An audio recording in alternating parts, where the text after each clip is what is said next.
ആഗോള അയ്യപ്പ സംഗമത്തിന് പമ്പാ തീരത്ത് തുടക്കം. മുഖ്യമന്ത്രി പിണറായി വിജയൻ ഉദ്ഘാടനം നിർവഹിച്ചു. ശബരിമല മതാതീത ആത്മീയതയുടെ കേന്ദ്രമാണെന്ന് മുഖ്യമന്ത്രി പറഞ്ഞു. അയ്യപ്പ ഭക്തർ അയ്യപ്പ സംഗമത്തിൽ പങ്കെടുത്തതിൽ സന്തോഷമുണ്ട്. യഥാർത്ഥ ഭക്തർക്ക് മാത്രമേ അതിന് സാധിക്കൂ. ഭക്തി കേവലം പരിവേഷമായി അണിയുന്നവർക്ക് പ്രത്യേക അജണ്ടയുണ്ട്. അവ മുൻനിർത്തി സംഗമം തടയാൻ അവർ എല്ലാ ശ്രമവും നടത്തി. അതെല്ലാം സുപ്രീം കോടതി തന്നെ തള്ളിക്കളഞ്ഞുവെന്നും മുഖ്യമന്ത്രി പറഞ്ഞു.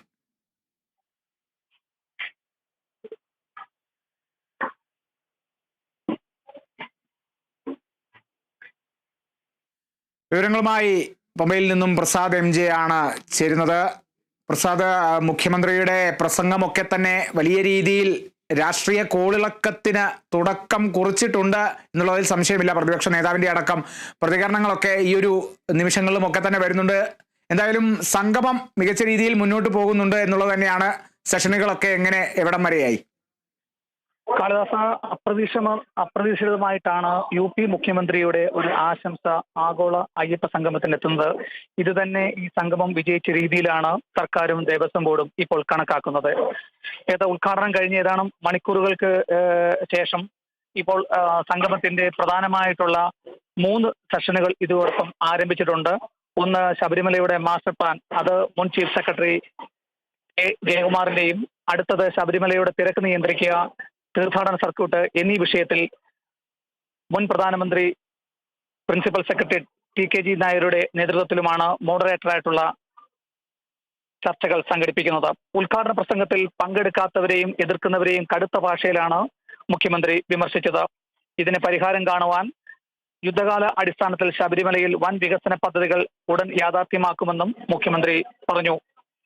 ഇതിനുവേണ്ടി ഈ ഡിസംബറോടുകൂടി ശബരിമല വിമാനത്താവളത്തിനുള്ള സ്ഥലമെടുപ്പ് ഉടൻ പൂർത്തിയാക്കുമെന്നും അടുത്ത വർഷത്തിൽ തന്നെ നിർമ്മാണം ആരംഭിക്കാനാണ് ആഗ്രഹിക്കുന്നതെന്നും കേസിന്റെ തടസ്സങ്ങൾ മാറിക്കിട്ടിയാൽ പദ്ധതി യാഥാർത്ഥ്യമാകുമെന്നും പറഞ്ഞു.